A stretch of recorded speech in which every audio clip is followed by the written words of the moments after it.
सुन जा रानी।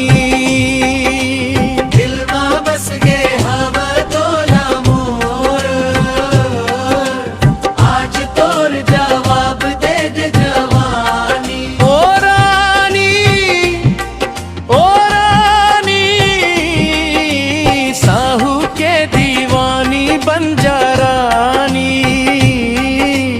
दो दिन ला नई जन्म भरला, साथ निभाना मोर रानी।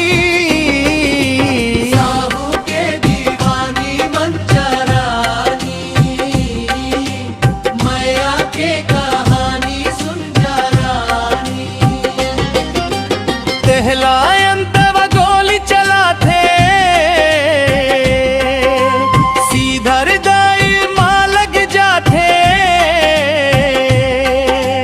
तोर हंसी सुनताई लगते, जोगी मन घलो झनक जाते। मोला जैसे लागे हरानी, भाग में लिखे हव तोर पानी।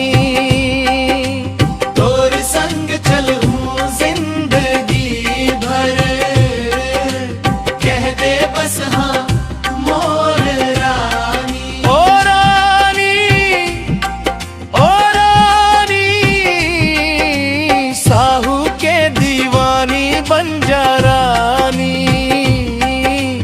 दो दिन ला नई जन्म भरला, साथ निभाना मोर रानी। साहू के दीवानी बन जा रानी, मैया के कहानी सुन जा रानी।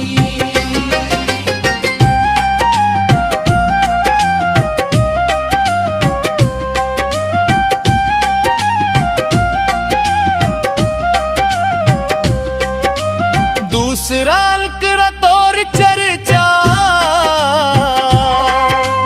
गांव के सब जाने रानी।